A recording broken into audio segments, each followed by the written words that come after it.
Hello दोस्तों, कैसे हैं आप सब लोग। आशा करते हैं अच्छे होंगे। स्वागत है आप सबका एजुकेशन चैनल पर, जिसमें हम देख रहे हैं एनसीईआरटी कक्षा 7 दूरवा। वीडियो को देखने के लिए चैनल को लाइक कर लीजिए, शेयर कर दीजिए और सब्सक्राइब कर लीजिए।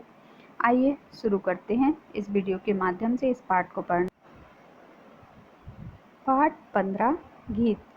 आइए पढ़ते हैं इस कविता को, जो लिखी गई है केदारनाथ अग्रवाल जी के द्वारा। तो आइए पढ़ते हैं क्या कहना चाह रहे हैं केदारनाथ अग्रवाल जी इस कविता के माध्यम से। इसी जन्म में इसी जीवन में हमको तुमको मान मिलेगा, गीतों की खेती करने को पूरा हिंदुस्तान मिलेगा।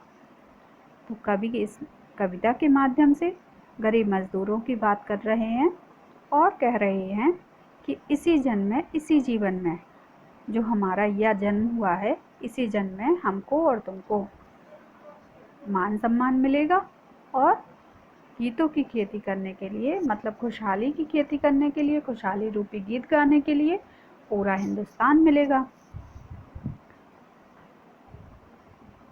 क्लेश जहाँ है फूल खिलेगा, हमको तुमको त्राण मिलेगा, फूलों की खेती करने को पूरा हिंदुस्तान मिलेगा। तो जहाँ जहाँ दुख है, क्लेश है, लड़ाई झगड़े हैं, वहाँ वहाँ फूल खिलेंगे, सुख सुविधाएं होंगी, खुशियाँ होंगी और हमको तुमको इससे सुखी मिलेगा, मतलब त्राण मिलेगा। फूलों की खेती मतलब खुशहाली की खेती करने के लिए हमको तुमको पूरा हिंदुस्तान, मतलब चारों तरफ हमारे खुशहाली ही खुशहाली होगी।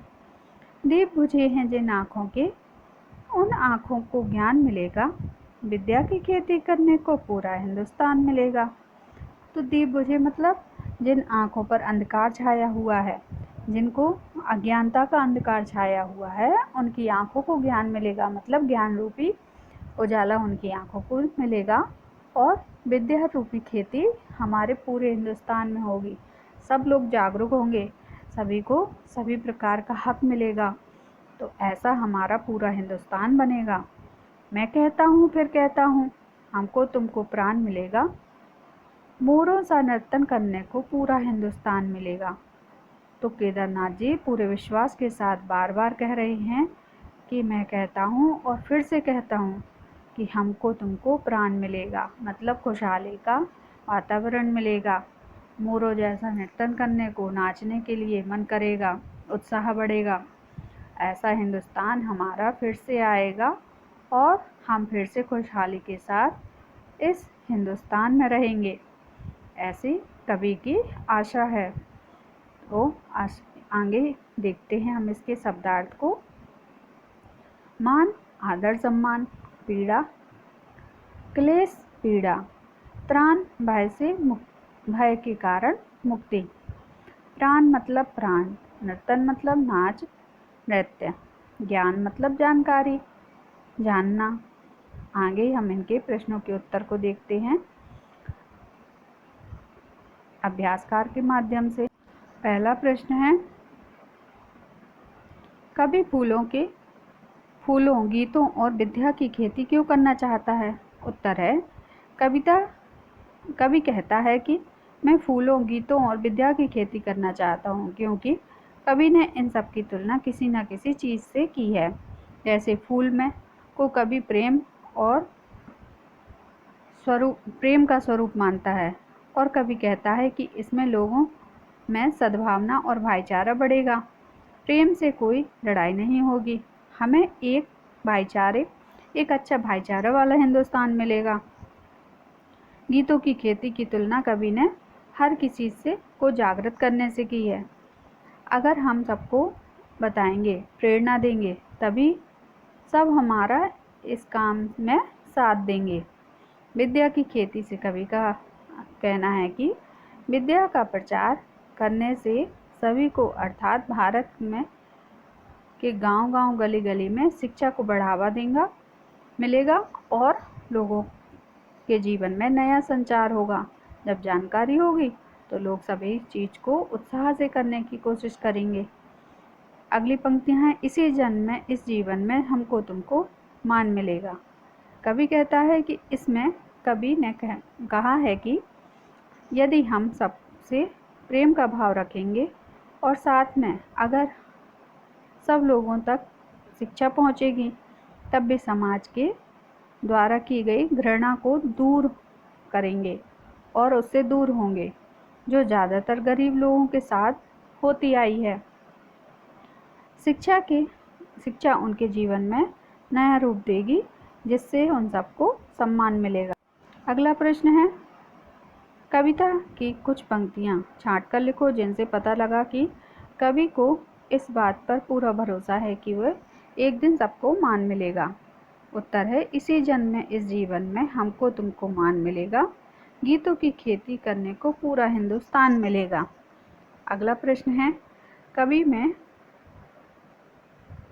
कविता में कवि बार बार मान मिलने की बात क्यों करता है?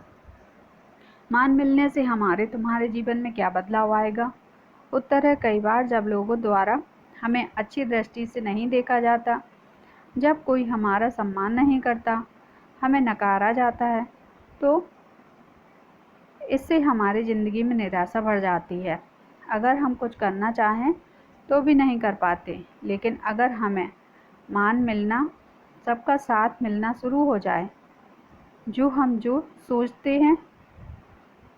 सोचते भी नहीं वो भी कर लेते हैं। अगर हमें सबका साथ मिले और सबका सम्मान मिले, तो हम जो भी सोचते हैं वो सब करके दिखा सकते हैं। अगला प्रश्न है, नीचे कविता में से कुछ पंक्तियाँ दी गई हैं, बताओ इन पंक्तियों का क्या अर्थ हो सकता है? पंक्तियाँ हैं, दीप बुझे हैं जिन आँखों के, उन आँखों को ज्ञान मिलेगा। कवि कहता है कि जिनको शिक्षा सम्मान ना मिलने की वजह से जीवन में आँखों रूपी उजाला चला गया है और अंधकार छा गया है, उनके जीवन में रोशनी का संचार हो जाएगा, अर्थात आँखों को ज्ञान मिलेगा।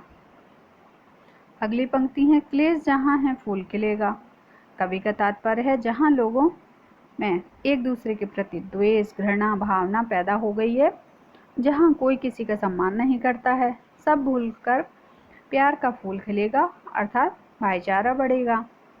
अगली पंक्ति है, हमको तुमको मान मिलेगा। उत्तर है, और हम सबको आत्मसम्मान मिलेगा।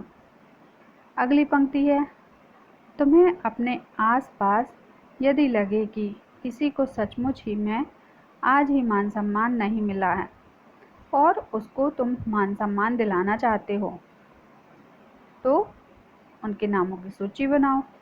उत्तर है, आशीष, राम प्रसाद, सुलेखा, भवानी प्रसाद। अगला प्रश्न है, अपनी सूची में से किसी एक के बारे में बताओ कि उसे मान सम्मान कैसे मिल सकता है। उत्तर है, सुलेखा, जिसका पति कुछ काम नहीं करता, सारा दिन इधर उधर घूमता रहता है, उसके बच्चे भी स्कूल नहीं जा पाते हैं, इसलिए सुलेखा घर घर जाकर काम करना पड़ता है। जो पैसा सुलेखा कमा कर लाती है, उसे भी उसका पति शराब में उड़ा देता है, और जब वह कुछ कहे तो उसे मारता पीटता है। इसलिए मैं चाहता हूँ कि हमें सुलेखा के पति को समझाकर साथ में वो अपनी पत्नी को कष्ट न देकर अच्छे से अपनाएं और उसे मान सम्मान दिलाएं। अगला प्रश्न है, वह मोर सा नाचता है। उत्तर है, लक्की बादल की तरह गरजता है, सलमा चीते की तरह दौड़ती है, मेघाश्री की आवाज़ कोयल की तरह मीठी है, मनीष के कान उल्लू की तरह तेज हैं। अगला प्रश्न है, इन शब्दों की रचना को देखो। अनुमान, अपमान। ये शब्द मान शब्दों में अनु और अप उपसर्ग लगाकर बनाए गए हैं। इसी प्रकार तुम मान शब्द में कुछ और दूसरे उपसर्ग लगाकर नए शब्द बनाओ। उत्तर है, सम्मान, अभिमान, वर्तमान, श्रीमान, स्वाभिमान। तो आशा करते हैं आपको पाठ बहुत अच्छा लगा होगा। यहाँ इसको समाप्त करते हैं, आगे नई जानकारी के साथ फिर आएंगे। धन्यवाद।